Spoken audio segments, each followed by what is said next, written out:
नमस्कार दोस्तों, सन्यासी एकेडमी के प्लेटफॉर्म पर आपका स्वागत है। तो भारतीय संविधान के ऐतिहासिक विकास की कड़ी में आज हम अगली क्लास के लिए तैयार हैं और आप लोग भी तैयार ही होंगे हमारे अगले क्लास के लिए। तो हम लोग पीछे क्लास में पढ़ चुके हैं 1935 के अधिनियम को। तो 1935 का अधिनियम लगभग समाप्त हो गया था, उसमें एक दो बातें जो है वो रह गई थी। इसके बारे में अभी हम थोड़ा सा चर्चा कर लेते हैं, उसके बाद फिर अगस्त प्रस्ताव के बारे में बताने के लिए बात किए थे, तो अगस्त प्रस्ताव की बात करेंगे। तो भारत शासन अधिनियम अधिनियम 1935, इसमें जो था यह सिर्फ एक दो बातें हैं, जैसे कि इस अधिनियम के बारे में किसने क्या कहा, किस बुद्धिजीवी ने कौन सी बात की, इसके बारे में बात करने के लिए हम जो है थोड़ा सा पीछे जा रहे हैं।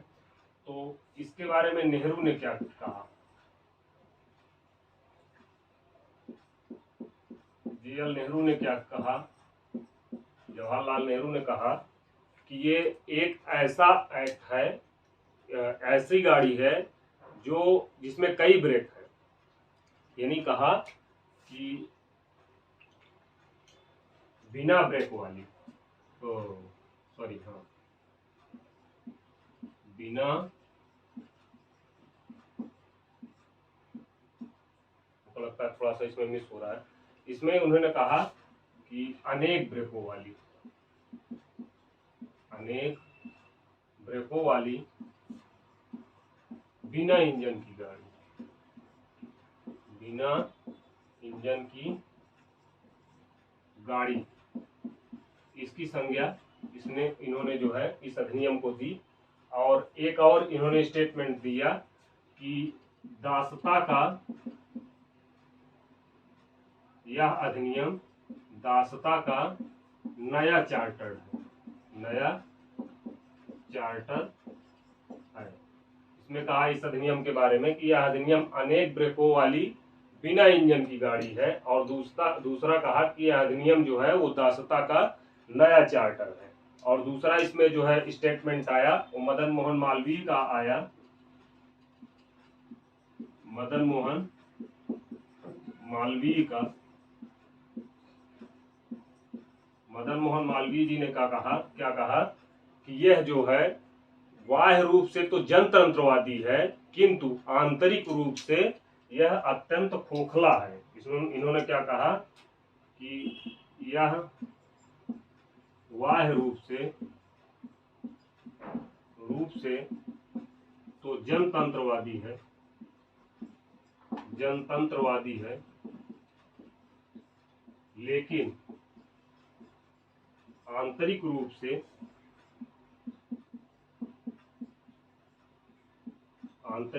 से यह अत्यंत ही खोखला है, अत्यंत ही खोखला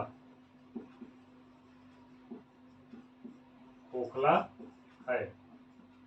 ये जो है वो मदन मोहन मालवीय जी ने कहा कि ये जो है बाह्य रूप से तो जनतंत्रवादी होने का दिखावा करता है, लेकिन आंतरिक रूप से यह अधिनियम क्या है, एकदम खोखला है। और मोहम्मद अली जिन्ना ने इसमें स्टेटमेंट दिया था कि मोहम्मद अली जिन्ना ने इसमें क्या कहा कि यह अधिनियम पूर्ण रूप से सड़ा हुआ है। क्या कहा कि यह अधिनियम पूर्ण रूप से सड़ा हुआ है, मूल रूप से विकृत है और अत्यंत ही दुर्गंधपूर्ण है। उन्होंने क्या कहा कि यह अधिनियम मूल रूप से विकृत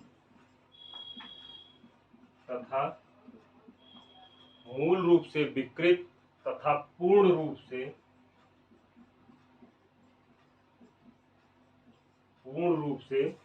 सड़ा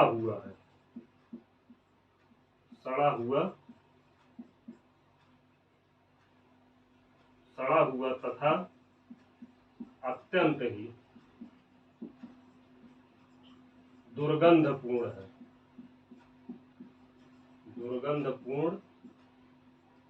है।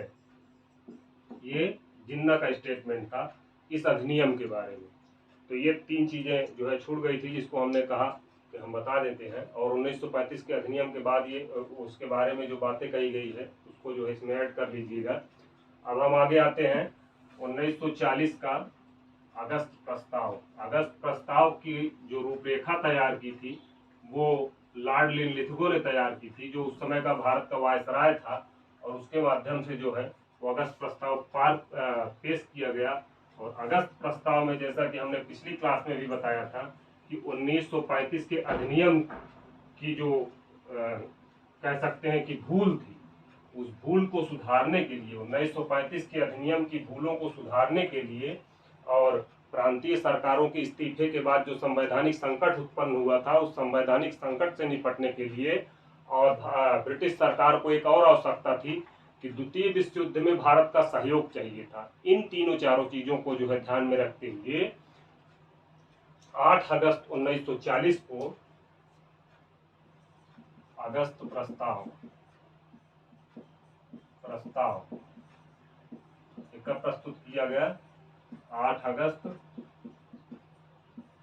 1940, ये जो है 8 अगस्त 1940 को प्रस्तुत किया गया। तो अगस्त प्रस्ताव में इसमें कहा क्या गया, उसमें प्रावधान क्या था कि भारत को डोमिनियन स्टेट के दर्जे की बात स्वीकार कर ली गई।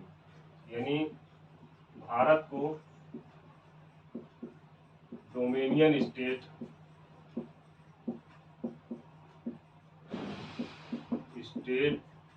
का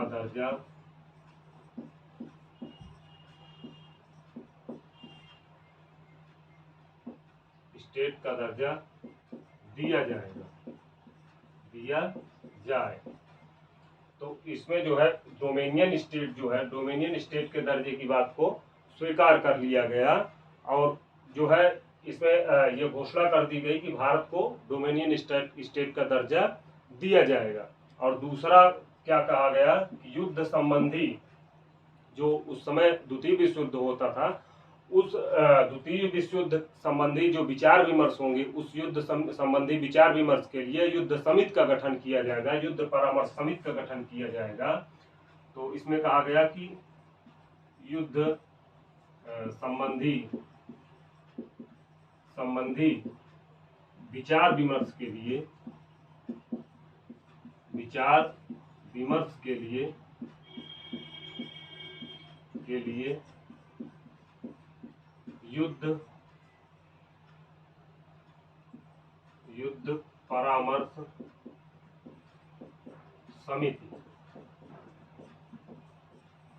युद्ध परामर्श समिति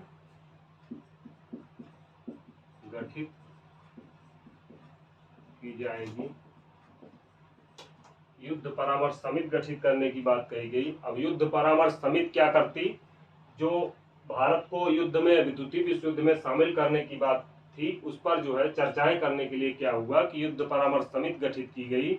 और इसमें क्या कहा गया कि जो युद्ध की समाप्ति के बाद, और एक प्रावधान इसमें था कि युद्ध की समाप्ति के बाद, ये परामर्श था, और उसके बाद फिर कहा गया कि युद्ध की समाप्ति के बाद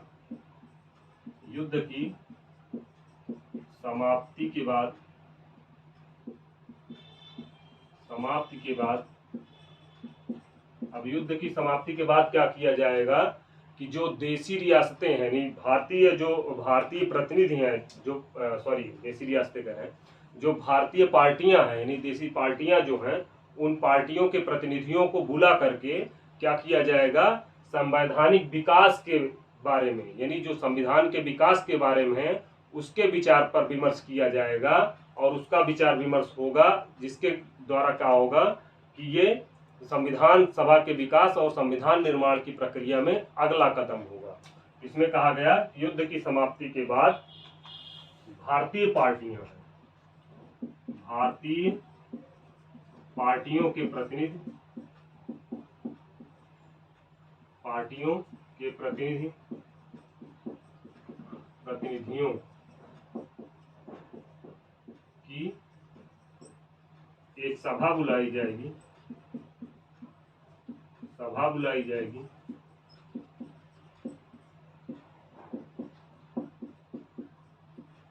जो यह विचार करेगी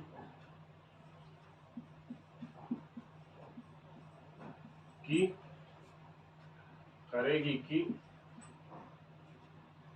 संविधान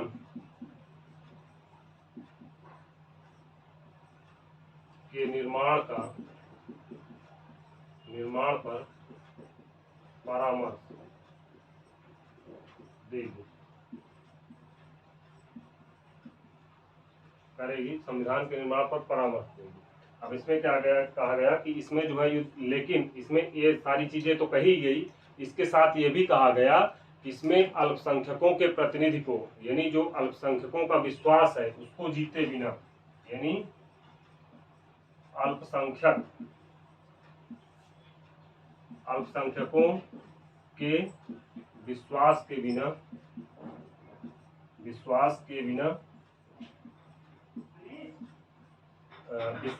बिना यह करना, जैसे कहा गया कि संवैधानिक सुधार करना, संवैधानिक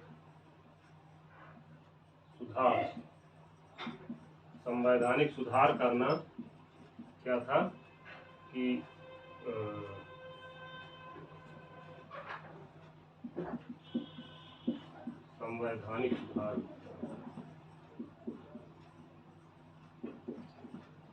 संवैधानिक सुधार करना ये संभव नहीं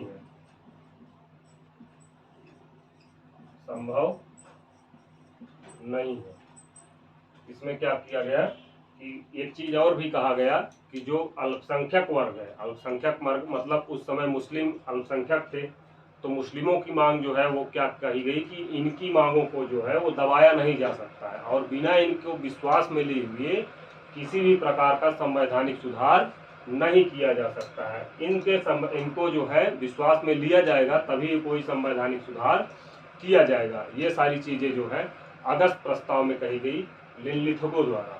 अब आगे क्या होता है कि इसके बाद 8 मार्च 1942 को एक जो है संवैधानिक सुधारों की स्थिति ये होती है कि 8 मार्च 1942 को जब इससे काम नहीं चलता है तो क्रिप्स मिशन भेजा जाता है भारत के लिए।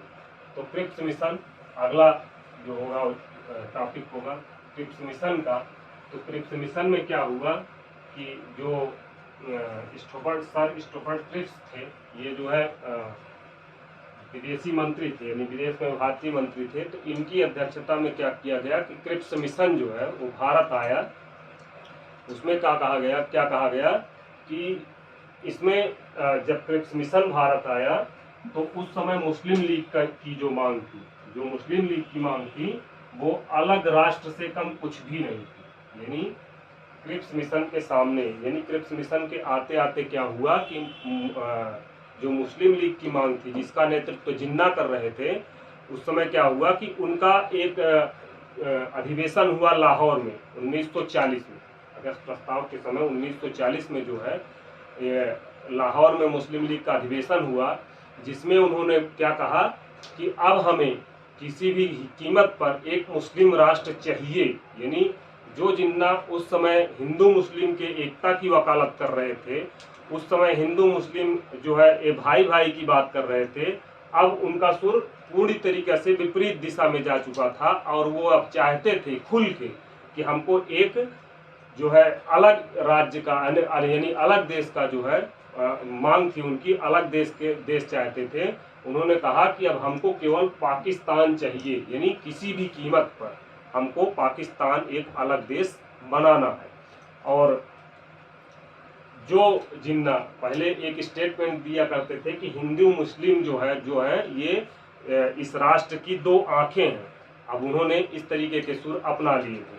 आगे क्या होता है कि इसमें जो क्रिप्स मिशन है, तो आइए हेडिंग डालते हैं क्रिप्स मिशन। क्रिप्स मिशन में जो है ये 1942 क्रिप्स मिशन में होता क्या है कि जब अगस्त प्रस्ताव का जो है विचार जो गड़बड़ हो जाता है, उसमें कहा जाता है द्वितीय विश्व युद्ध में, अब इसमें जो अंतर्राष्ट्रीय था, अंतर्राष्ट्रीय स्तर पर अगर हम कहा जाए कि भारतीयों द्वारा उस समय अलग जो है अपना एक राष्ट्र की मांग जो है जो थी, मतलब भारत के जो स्वतंत्रता की मांग थी, भारत के स्वतंत्रता की मांग जोरों पर थी। और द्वितीय विश्व युद्ध के बाद जापान की शक्ति जो है वो पूरी तरीके से अंतर्राष्ट्रीय शक्ति जो है, जापान अंतर्राष्ट्रीय स्तर पर जापान की शक्ति बढ़ रही थी। इसको सबको देखते हुए क्या लगा कि ब्रिटिश सरकार को ये लगा कि अब भारत को बहुत ज़्यादा दिनों तक गुलाम नहीं बनाया जा सकता है, क्योंकि उस समय अमेरिका, ऑस्ट्रेलिया, चीन ये सभी जो है ब्रिटेन को जो है भारत को स्वतंत्र करने के लिए दबाव बनाना शुरू कर दिए थे।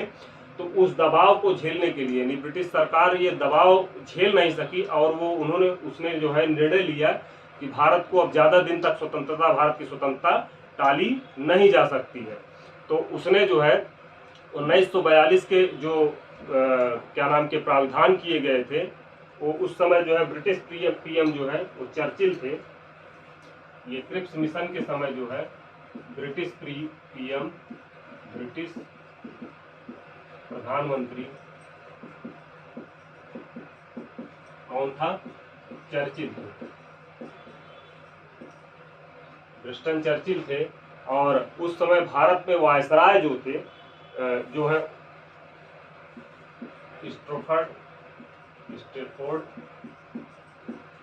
क्रिप्स,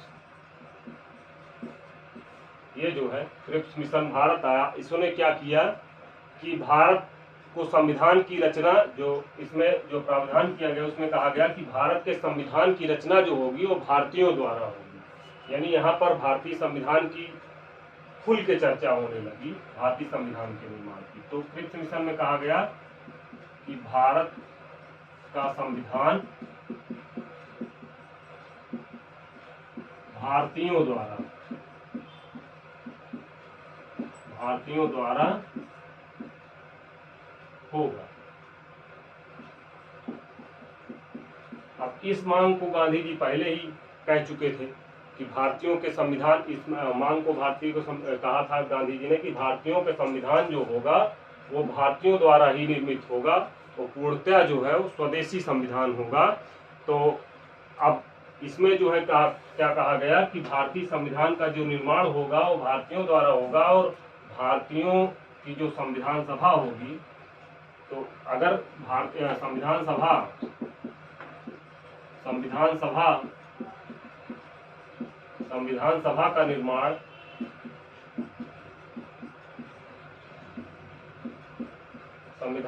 का निर्माण भारतीयों द्वारा ही होगा, तो क्या होगा? वो पूर्णतः देशी संविधान होगा जो भारतीयों द्वारा ही लिखा गया होगा और भारतीय परिक्षेत्र के लिए पूर्णतः अनुकूल होगा। और इसमें अनिवार्य रूप से जो इसके पहले के अधिनियम में कहा गया था 1935 के अधिनियम में कि जो देशी रियासतें हैं वो स्वेच्छा से भारतीय संघ में शामिल हो सकती हैं, स्वेच्छा के अनुसार रखा गया था। लेकिन इसमें कहा गया कि जो सभी प्रांत हैं यानी ब्रिटिश प्रांत और देशी रियासतें, ब्रिटिश प्रांतों एवं देशी रियासतों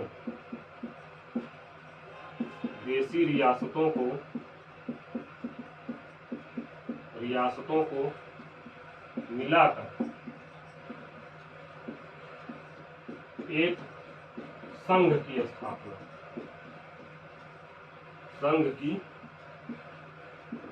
स्थापना की बात कही गई। इसमें अखिल भारतीय संघ की बात तो नहीं कही गई, लेकिन ये कहा गया कि ब्रिटिश प्रांतों में, क्योंकि अखिल भारतीय संघ की बात 1935 में की गई थी जो कि एक तरह से फेल थी। फेल इसलिए थी क्योंकि उसमें जो देशी रियासतों को छोड़ा गया था उसमें उसकी स्वेच्छा के अनुसार इसमें शामिल होने के लिए कहा गया था और देशी रियासतें कोई शामिल नहीं हुई, इसलिए जो है वो फेल थी। अब यहाँ पर क्या किया गया कि ब्रिटिश प्रांतों को जो है और देशी रियासतों को मिलाकर एक संघ की स्थापना की गई। और इसमें अनिवार्य रूप से देशी रियासतों को अनिवार्य रूप से शामिल करने की बात कही गई। अब यहाँ पर कोई स्वेच्छा की बात नहीं थी। तो अब इसमें जो है संविधान सभा के जो है बात की गई, संविधान सभा की रचना के लिए जो है संविधान की रचना के लिए संविधान सभा का गठन किया जाएगा। यानी इसमें और एक चीज कही गई कि संविधान की रचना के लिए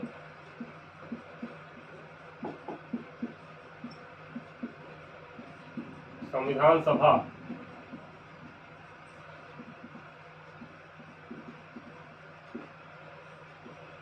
का गठन।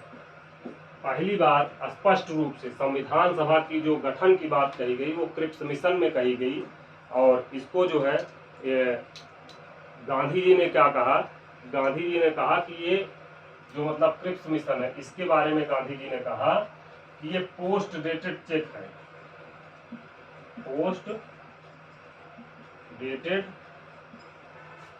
चेक, इसको जो है पोस्ट डेटेड चेक की संज्ञा दी। और ये भी कहा बाद में इसमें जो है इसमें पोस्ट डेटेड चेक का हिंदी में भी लिख लीजिए, नहीं तो कुछ लोगों को परेशानी होगी इस बात से कि ऐसा चेक जिसका बैंक पहले ही नष्ट हो चुका,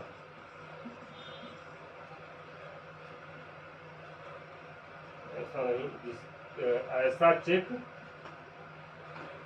जो एक्सपायर है, यानी वो डेट उसकी बीत चुकी है। और इसी में सुधार करते हुए इसको किसने कहा था, गांधी जी ने। इसी में नेहरू ने जोड़ते हुए क्या कहा, नेहरू ने कहा एक ऐसा चेक जिसका बैंक पहले ही नष्ट हो चुका है।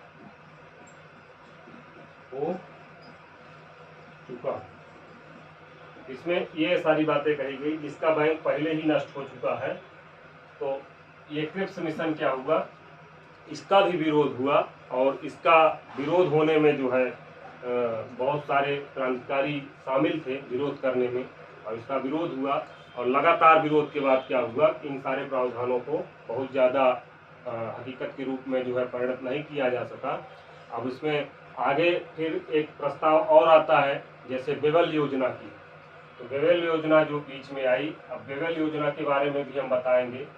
तो बेवल योजना में कहा गया कि जो उस समय लॉर्ड वेवेल थे, वेवेल उस समय भारत के वायसराय नियुक्त हुए, और उन्होंने एक योजना प्रस्तुत की।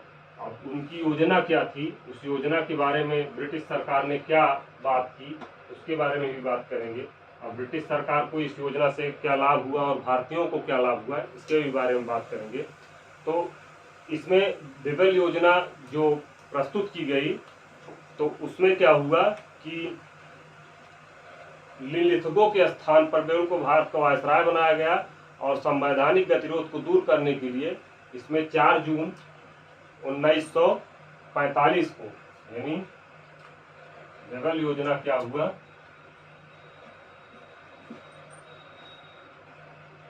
बेवल योजना 4 जून 1945 को ये प्रस्तुत किया गया। किसके द्वारा, इसमें प्रस्तुत किसके द्वारा किया गया, लॉर्ड लिनलिथगो, लॉर्ड लिनलिथगो द्वारा।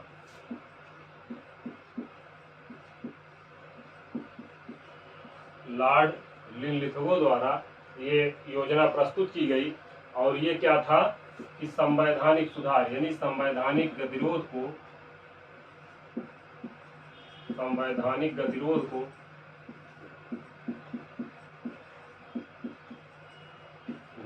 दूर करने के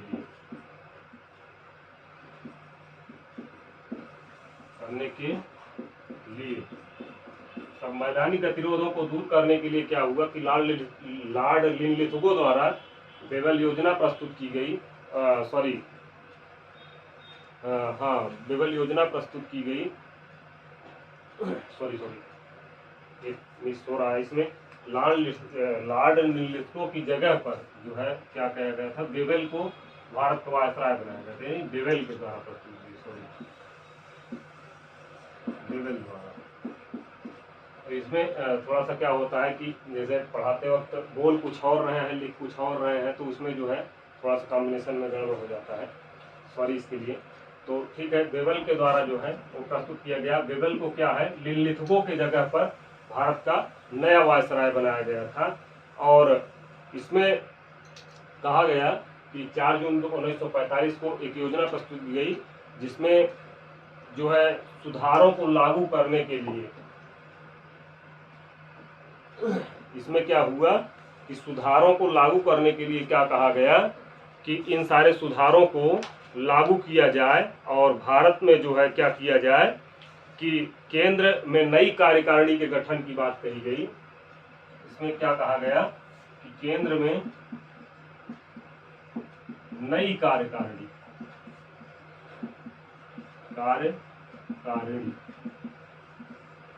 के गठन की बात कही गई।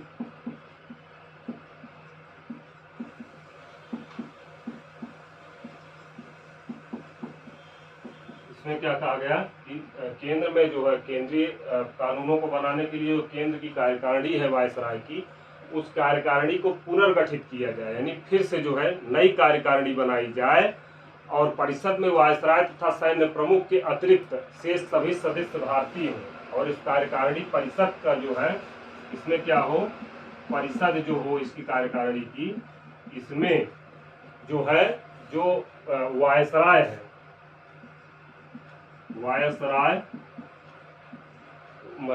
वायसराय और सैन्य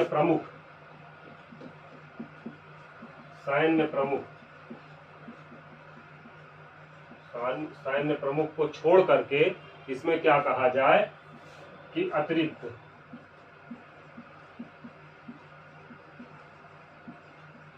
सभी सदस्य क्या हो, भारतीय हो।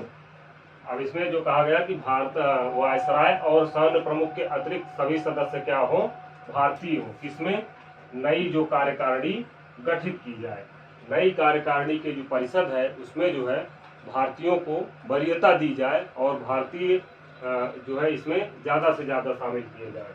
लेकिन इसमें प्रतिरक्षा के मामले में क्या कहा गया, लेकिन जो प्रतिरक्षा का मामला था, प्रतिरक्षा के मामले में क्या किया जाए कि वायसराय के अधीन रखा जाए, वायसराय के अधीन रखा जाए। अब इसमें वायसराय को एक शक्ति जो है दे दी गई, जो प्रतिरक्षा का मामला था उसमें वायसराय के अधीन रखा जाए, बाकी सारी चीजें जो है वो नई कार्यकारिणी जो गठित की जाए उसके द्वारा डील किया जाए। और इसमें वायसराय और सैन्य प्रमुख को छोड़ करके जो भी सदस्य इसके बनाए जाए वो सारे भारत से बनाए जाए। कार्यकारिणी में हिंदू मुस्लिम की बराबरी की जाए, यानी जैसे कहा गया कि इस कार्यकारिणी में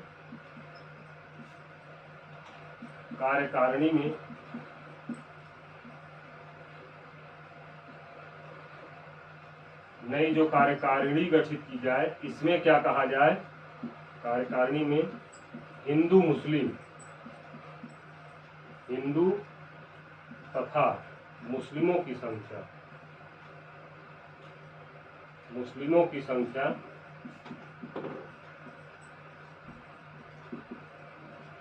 बराबर रखी जाए,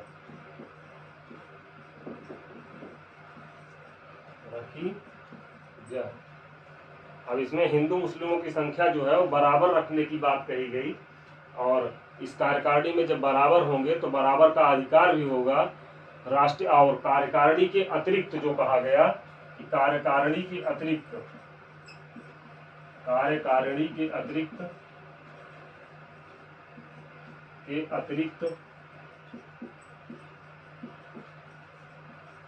इसमें कार्यकारिणी के अतिरिक्त कहा गया कि जो राष्ट्रीय सरकार के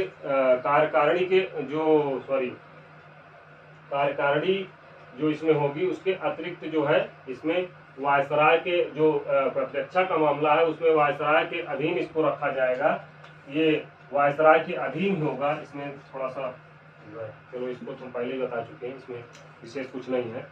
तो आगे जो है क्या कहा गया, इसको वायसराय के अधीन रखा जाए और अंतरिम सरकार के जो कानून बनेंगे, यानी जो इस अंतरिम सरकार बनाई जाएगी कार्यकारिणी परिषद की, इसके जो कानून बनेंगे, इसमें जो वीटो की शक्ति गवर्नर के पास थी, अब उसको क्या किया गया कि उस वीटो की शक्ति को क्या कहा गया, समाप्त कर दिया गया। लेकिन कुछ मामले में, तो इसमें लिख दीजिए कि गवर्नर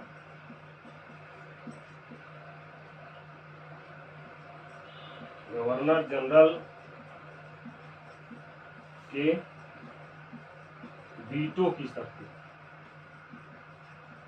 की शक्ति को क्या किया गया, सीमित किया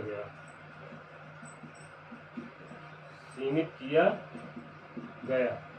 अब वो वीटो तब कर सकता था जब कोई ऐसी विशेष स्थिति उत्पन्न हो, यानी जो सभी मामले थे बिना कारण के, यानी जैसे पहले क्या होता था कि गवर्नर जनरल बिना कारण के वैसे भी जो है वीटो का प्रयोग कर लेता था कुछ विधेयकों के मामले में। लेकिन अब क्या कहा गया कि बिना कारण, यानी जब भी ये वीटो का प्रयोग करेगा गवर्नर जनरल, तो वो क्या करेगा कि वो कारण बताएगा, यानी बिना कारण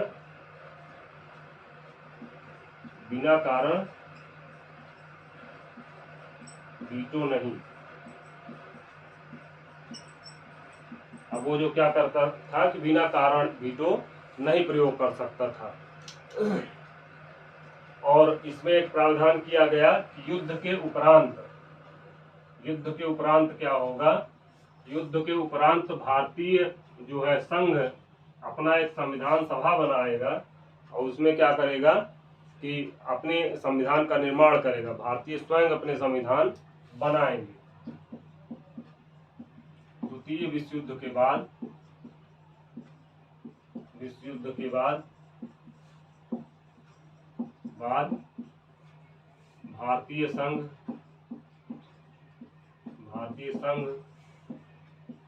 अपने संविधान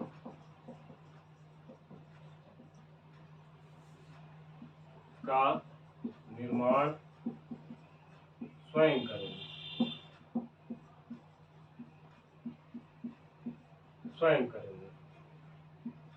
अब इसमें भारतीय संघ के संघ जो है वो अपने संविधान का निर्माण स्वयं करेगा, ऐसा इसमें कहा गया।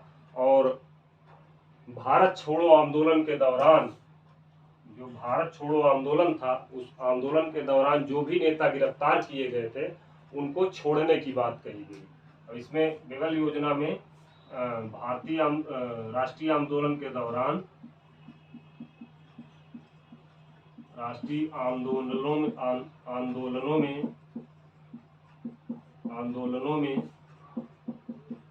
गिरफ्तार नेताओं को रिहा किया जाएगा। अब इसमें जो बीच में आता है कि भगत सिंह को फांसी कैसे हुई, तो यहीं से मैटर है। जो राष्ट्रीय आंदोलन के जो नेता थे, जो भी राष्ट्रीय आंदोलन की गतिविधियों में शामिल थे और उनको गिरफ्तार किया गया था, उनको क्या कहा गया कि उनको रिहा कर दिया जाएगा। अब इसमें जो भगत सिंह वाला मैटर यहाँ से आता है कि उनको रिहा क्यों नहीं किया गया, तो उसमें कहा गया था कि जो है अगर गांधी जी चाहते तो इनको जो है छुड़ा सकते थे, तो उसमें रिकमेंडेशन नहीं की गई, क्योंकि उनको जो है राष्ट्रीय आंदोलन के लिए नहीं, उनको जो है विधानसभा पर जो भगत सिंह का जो है अपना था, विधानसभा पर बम फेंकने की वजह से गिरफ्तार किया गया था, तो उनको जो है ब्रिटिश नेताओं द्वारा जो है उसमें कहा गया कि ये आतंक है। तो आतंक की वजह से जो है उनकी जो है आतंक के अंतर्गत गिरफ्तारी हुई थी, जबकि जो कि राष्ट्रीय आंदोलन में गिरफ्तार हुए थे उनको यहाँ पर रिहा किया जाएगा।